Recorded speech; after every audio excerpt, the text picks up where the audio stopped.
Good morning, everyone. I was at the Maxime Bernier rally and immigration speech yesterday, and it was really neat to be in the room. The room looked great. It was packed. There was lots of people there, and Mr. Bernier gave a good speech, and the content is just wonderful, and we're going to get to the content in a minute. I'm going to back it up with some links, so things that Mr. Bernier is referencing, I'm going to show you so you can research for yourself that he's talking about things that are happening in our country currently. So it's important. And this speech, I think, is so important because it really does change the conversation. It's going to be difficult to continue into an election. The writ hasn't even dropped yet, and Mr. Bernier is already changing the conversation, and in a way that it's going to be difficult for the other parties to keep up with because they're really, really committed to being fuzzy on their numbers. Right, the Liberal Party wants to increase. Right, they've been floating the 450,000 per year number for a very long time, but the Conservative Party has been very mushy on the number, and they haven't committed to any number. They say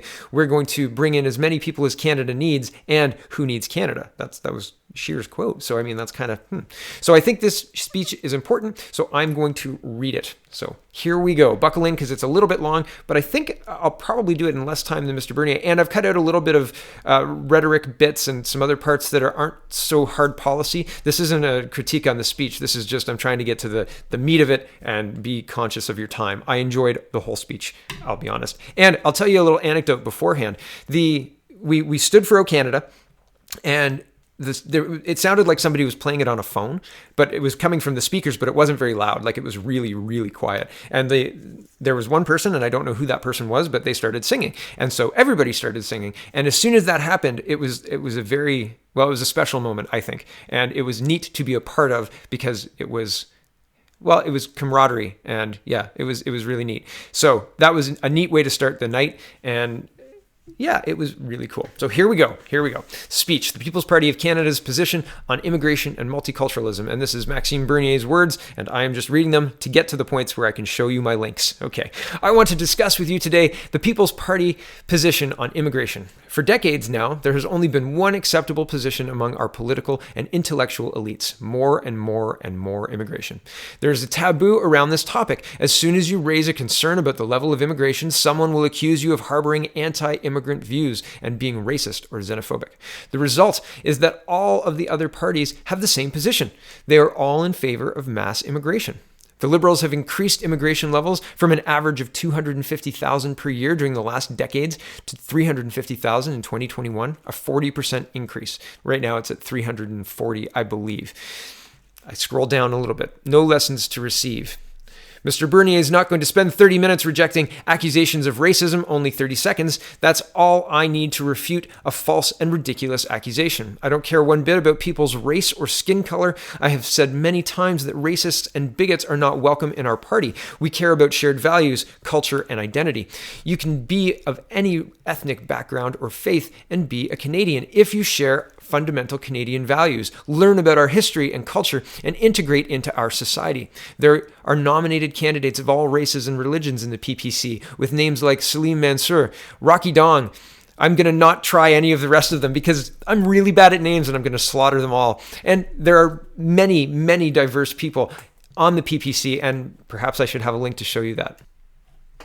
And here it is. Maybe. There we go. Here's images of candidates in the PPC, right? All sorts of representation. So back to the speech. We have no lessons to receive from anyone about openness and inclusiveness. No taboo. Immigration is a very important question. It is completely absurd to turn it into a taboo subject. And the majority of Canadians agree with us. The reason those in favor of mass immigration don't want to have any debate on this issue is because they know they would lose it.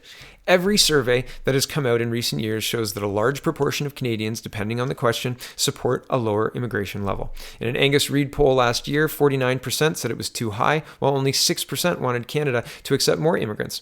Who are the extremists? The left-wing media and activists say we are extremists because we want to cut immigration, but they are the extremists. The Liberals are the extremists. We are the mainstream. Scroll down. Maintaining Canada's national identity. So let's ignore the critics and discuss the specific reasons immigration levels should be lowered. Most fundamentally, it has to do with social harmony and the maintenance of our Canadian national identity. Last year in August, just before I left the Conservative Party, I published 6 tweets that caused quite a controversy. I was criticizing Justin Trudeau's slogan that diversity is our strength. I attacked the liberal cult of diversity and extreme multiculturalism. I recognize that, of course, Canada is and always has been a diverse country. We have First Nations and Inuit, 2 official languages, a multi-ethnic population, and very different regional cultures. The culture of Cape Breton is very different from that of Eastern Township in Quebec, or that of Southern Alberta, or none of it. All of these regional cultures are intrinsically Canadian. They developed in Canada. They don't exist anywhere else in the world. They deserve to be nurtured and to survive. My problem with Trudeau's slogan and with the policies that go with it is not that I am against diversity. It is the belief that more and more diversity is always better, and that there's no limit to it. As I wrote in one of my tweets, if anything and everything is Canadian, does being Canadian mean something? Shouldn't we emphasize our cultural traditions? What we have built and have in common? What makes us different from other cultures and societies? In the past, immigrants who came here gradually integrated into our society. They kept some aspects of the culture of their country of origin, of course, and that influenced and changed our society. They became Canadian, but with a distinct flavor. This is a type of multiculturalism that enriches our society, and it is perfectly fine. But that is very different than coming here to recreate the society and culture you left behind, living permanently in an enclave apart from the larger Canadian society, and moreover, being officially encouraged by the government to continue to do so rather than to integrate into Canadian society and adopt Canadian culture and values. A nation must be based on a sense of belonging, of participating in a common national project, sharing the same values, being different from the rest of the world. It's only when these sentiments and are widely shared that we can develop the trust and common understanding necessary for our institutions to function. Our country was almost torn apart because of the misunderstandings between Francophone Quebecers and the rest of Canada. Many First Nation members feel alienated from Canadian society. So why would we want to emphasize cultural, religious, and ethnic differences, which have been one of the main causes of conflict throughout human history? This is insane. We can already see the consequences in the way ethnic politics has become the norm among other parties. They don't talk to Canadians. They address themselves to ethnic voting blocs, to Ukrainian Canadians, Italian Canadians, Chinese Canadians, Muslim Canadians, Sikh Canadians. Trudeau does it. Scheer does it. Singh does it. Even our foreign policy now depends on appealing to these ethnic political clienteles instead of being based on the interests of Canada as a whole. If we continue on the present course, all these little tribes will have less and less in common apart from their dependence on government in Ottawa. I scroll down. And let's stop being politically correct. We must recognize that not all values, not all social customs, not all cultures are equally valuable. Our distinct values are those of contemporary Western civilization. They include democracy, individual rights and freedoms, including freedom of religious belief and freedom to criticize religion. Our distinct values also include equality between men and women, the equal treatment of all citizens regardless of ethnicity, religion, or sexual orientation, the rule of law, separation of state and religion, tolerance and pluralism, and loyalty to the wider society instead of to one's own clan or tribe. When I say that newcomers to Canada must integrate into our society and share our values, it is to these Western values that I'm referring. Values that our ancestors fought for, values that explain why we were one of the freest, most dynamic, and most prosperous societies in the world. Classical liberal values. In most non-Western societies still today, these values are not widely accepted or practiced. In fact, that's precisely the reason why millions of people from around the world want to come to Canada and other Western countries. Among the threats to our values and way of life is political Islamism,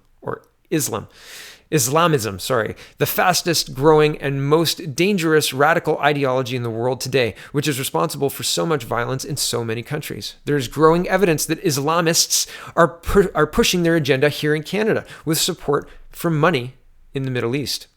With support of money from the Middle East. One of the main critics of Islamism in Canada is our star candidate, Salim Mansour. He too wrote a book about multiculturalism a few years ago. In it, he describes official multiculturalism sponsored by the state, sponsored by taxpayers, and enforced by human rights commissions acting as the thought police as a lie. A lie based on the idea that all cultures are equal. a lie destructive of our Western liberal democratic heritage, traditions, and values based on individual rights and freedoms. The biggest peddler of this lie in Canada is, of course, Justin Trudeau. He simply doesn't care about Canada's culture and identity, heritage, and traditions. He sees himself as a citizen of the world. That's why he describes Canada as the first post-national state with no core identity. This fits with his support for globalism and for the United Nations. I'm not exaggerating when I accuse the Liberals of putting Canada on a road to destruction, because if we allow Trudeau to implement his globalist vision, Canada will eventually cease to exist as a distinct nation. We have to reverse this trend if we want to make sure that we and our children still have a country that is like Canada, we know, with its values and its unique identity intact 25 years from now. The downsides of mass immigration. The main argument that is presented in favor of immigration is the economic one. Immigrants bring their skills, their entrepreneurship, their dreams. They fill manpower shortages as our society ages and our workforce declines. This makes our society richer, younger, and more dynamic. This is certainly true, but only to some extent. It depends on the kind of immigrants we welcome. Immigration is actually very costly for governments. There's all the government programs to manage it, of course, but larger cost is the fact that immigrants pay on average about half as much in income taxes as other Canadians, but absorb nearly the same value of government services. A study from 2011 put the cost to taxpayers at roughly $6,000 per immigrant, for a total amount of somewhere between $16 billion and $24 billion. Here's the report. It's a report from the Fraser Institute, and it's in the National Post from May 17, 2011. It says immigrants cost $23 billion a year, Fraser Institute report. And I'll just read this here. It says the 62-page report used a 2006 census database to estimate the average incomes and taxes paid by immigrants who arrived in Canada over the period from 1987 to 2004. It found that immigrants paid an average of $10,340 in income tax and other taxes compared to $16,501 paid by all Canadians. While newcomers each received $110 less than the rest of Canadians, the net fiscal transfer per immigrant still amounted to $6,051 annually.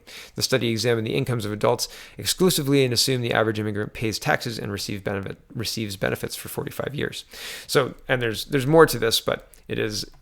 I'm going to get back to the speech first. $24 billion is a lot of money. 8 years later, and with a much higher level of immigration, the costs can only have gone up.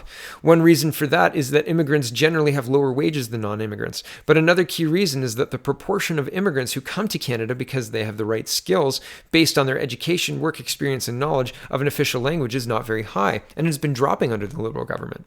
Right now, only about 55% of newcomers are selected through the economic program. The rest come through family reunification program or are refugees. But even that 55% does not tell the whole story. It consists of the principal applicant and their immediate family. If you remove the spouses and the children, only 26% of the people who come to Canada every year actually fulfill our economic needs. If you're not grasping the significance of this, let's look at it from the other side. It means that 3/4 of all immigrants who come to Canada are dependents, do not have the right qualifications that we need, may not master any of our official languages, or are too young or too old to work. These people do not contribute very much at all to our economy, but they cost a lot in terms of social services. Canadians are compassionate people, and we should be, but at what cost? Are Canadians happy to subsidize 74% of our current immigrants? If the main objective of Canada's immigration policy is to fulfill the economic needs of our country, it's an obvious failure, and it won't be fixed by simply increasing the total number of immigrants. That will cost us even more. Another justification we often hear for an increase in immigration levels is that we are an aging society and we need immigrants to reverse this trend. However, demographic studies have shown that this is a myth. Newcomers are a bit younger on average than Canadians, but not enough to have a noticeable impact on the rate of aging. The Liberal government is making matters worse by increasing the number of parents and grandparents accepted under the family reunification program every year from 5,000 to 20,000. I scroll down a little bit. I can understand why immigrants would want to bring the rest of their extended family here, including older ones who will benefit from our healthcare system, but we cannot be the welfare state of the planet. Canadians know that government funding is limited, and we already fall short of caring for our own. We have long waiting lists for surgeries and so many other problems to solve here first. Another economic downside of mass immigration is that it inflates housing prices in our big cities. More than 41% of all immigrants to Canada settle in Toronto and Vancouver, which has some of the least affordable housing among big cities in the world. Here's a look at the affordable housing. Here's world's least affordable cities according to Huffington Post, and this was published on the 23rd of January this year. And we've got a bunch of Canadian cities. We've got right behind Hong Kong. Well, I guess not right behind. There's a big difference between Vancouver and Hong Kong, but Vancouver's climbing. It's the second least affordable city. And there's, where is it? Victoria, British Columbia. There's Toronto and Nanaimo. Fraser Valley. There are a whole lot of Canadian cities on the least affordable places to live list, and that's only getting worse. Things have been getting worse. That's not a good thing. Back to the speech. There are other reasons for these sky-high prices, of course, including zoning laws and monetary policy, but lower immigration levels would bring demand down and allow more Canadians in these cities to afford a house. These economic arguments in favor of reducing immigration levels are rarely discussed. It's time to break the taboo and have a real debate. Refugees. Finally, there is the issue of refugees. There are horrible cases of wars, persecution, and human rights violations in the world, with the result that there are about 25 million refugees. It's absolutely tragic. I encourage Canadians to do what they can to help through private organizations, but at the level of government, my duty, my moral obligation must be to first help those in need among our own population. Justin Trudeau, however, sees himself as some kind of world minister already, managing a file in a world government. And so in 2018, Canada welcomed more resettled refugees than any other country, more than the United States, a country with 10 times our population, and as many as all of the European Union. In addition to this, we have had to deal with tens of thousands of asylum seekers illegally crossing our border over the past 3 years. Accepting all these refugees will cost Canadian taxpayers billions of dollars. The UN Global Compact for Migration, which the Liberal government signed last year, aims to normalize this kind of situation and make it easier for millions of people to move to Canada and other Western democracies. What is going on is exactly what you would expect. Liberals have lost control of our borders, and they are deliberately attempting to erase it. Given all these considerations and principles, here are the policies that the People's Party of Canada proposes to implement if it forms government, the next government. First, immigration levels. Canadian society cannot successfully integrate 350,000 immigrants and refugees every year as the Liberals and probably the Conservatives are planning to do. And I'll show you that they are. Here it is. This is October 31st, 2018, and it says Canada to increase annual immigration admissions to 350,000 by 2021. Feel free to read the article. I won't read any of it because it's just for reference sake, okay? And back to the policies. This is equivalent to adding one Nova Scotia to our population every 3 years or one Manitoba every 4 years, and pack the majority of them into a few crowded cities. Support for immigration will continue to diminish, and social tensions are likely to rise if we continue doing this. We need to slow down. A People's Party government will substantially lower the total number of immigrants and refugees we accept every year from 350,000 to between 100 and 150,000, depending on economic and other circumstances. Second, multiculturalism. In a free society, immigrants have the right to cherish and maintain their cultural heritage. It should be clear that the People's Party will never support any government measures to force them to abandon it, but that doesn't mean we have any obligation to help them preserve it either, with government programs and taxpayer money. When they decide to move from their country of origin to this one, immigrants must be willing to leave some of their life behind and be prepared to become full members of their new country. The vast majority of Canadians rightly expect them to learn about our history and culture, master one of our official languages, and adopt widely shared Canadian values. Official multiculturalism is based on the false idea that there is no unified Canadian society and no distinct Canadian culture to integrate into, that we are just a collection of tribes living side by side. We are all Canadians. We must focus on what unites us as Canadians, not what divides us. A People's Party government will repeal the Multiculturalism Act and eliminate all funding to promote multiculturalism. We will instead emphasize the integration of immigrants into Canadian society. I really like that one. I really did. Third, focusing on economic immigrants. If the main economic benefit that we derive from welcoming immigrants is that they answer the needs of sectors where there is a scarcity of manpower with specialized skills, then we should make sure we have a much higher proportion of skilled immigrants who can fulfill this need. It is irresponsible to only have 26% of all immigrants and refugees in this category. If we reduce the total number of immigrants, but double the proportion to 50%, there will be no reduction in the absolute number of economic immigrants compared to with previous years. A People's Party government will reform the point system and the various programs to ensure that our immigration policy is focused on accepting a larger proportion of economic immigrants with the right skills. We will accept fewer resettled refugees and will considerably limit the number of immigrants accepted under the Family Reunification Program, including abolishing the program for parents and grandparents. And we will change the law to make birth tourism illegal. Canada is not a shopping center where any foreigner expecting a child can come and buy a citizenship or future education and employment opportunities for their children without following the proper immigration channels. And I wanted to show you that here is a global news report on birth tourism. This is from November 22nd, 2018. It says study shows birth tourism much more prevalent in Canada than reported by StatsCan. Yes, and I did an entire video on it way back then. And well, I can't remember exactly when I did it, but I did one. And here's the link. You can go watch it. And it starts at about 1 minute, 45 seconds. And it says, are you a Nigerian living in Nigeria? Are you considering having your baby or babies in Canada? Please read this thread. Hashtag baby in Canada. Yeah, that exists still. Pretty crazy. Back to the speech. Fourth, selecting immigrants who share our values. The safety and cohesion of our society depends on citizens accepting the basic Canadian values and societal norms I mentioned earlier. A People's Party government will ensure that every person hoping to immigrate to Canada undergoes a face-to-face interview and answers a series of specific questions to assess the extent to which they align with these values and societal norms. We will increase resources for CSIS, the RCMP, and Canadian Immigration and Citizenship to do these interviews and through background checks on all cases of immigrants. And thorough background checks, on all cases of immigrants. With fewer immigrants to process, there will be more resources available to achieve this. So more money for the people who have to process these people and fewer immigrants total. So it should not have a backlog. We should be able to process people as they come in. And yeah, I mean, it makes a lot of sense to me. Immigrants whose responses or background checks demonstrate that they do not share mainstream Canadian values will be rejected. Finally, on the issue of refugees, a People's Party government will take every measure necessary in partnership with our American neighbors to stop the flow of illegal migrants at the border. We will declare the whole border an official port of entry and send back to the U.S. anyone trying to enter illegally. Instead of making it easier to enter Canada and helping these illegal refugees, as the Liberal government has done, we will make it more difficult by fencing off these areas where it takes place, such as Roxham Road in Quebec. For resettled refugees, in addition to accepting a smaller number, we will rely on private sponsorships instead of having the government pay for all the costs of resettling these refugees in Canada. We will stop our reliance on the United Nations for refugees selection, and we will give priority to refugees belonging to persecuted groups who have nowhere to go in their neighboring countries. For example, Christians, Yazidis, and members of other minority religions in majority Muslim countries, members of the Ahmadi community, and other Muslims in these countries who are persecuted because they reject political Islam and adhere to Western values, and members of sexual minorities. And finally, we will take Canada out of the United Nations Global Compact for Migration.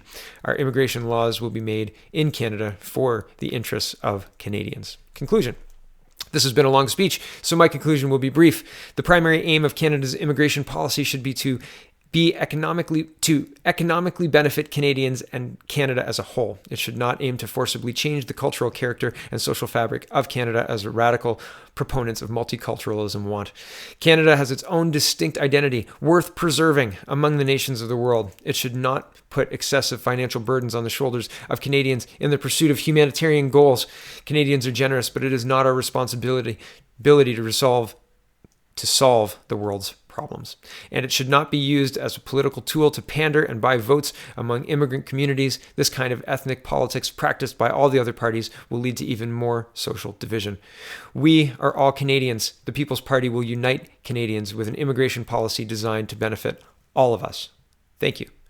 And thank you for listening. I hope you found these links helpful. I don't mean to steal Mr. Bernier's thunder in reading the speech. I just thought it would be beneficial. So I hope that's okay. Thanks for watching, everybody. Check out thepeoplespartyofcanada.ca and have a wonderful, wonderful day.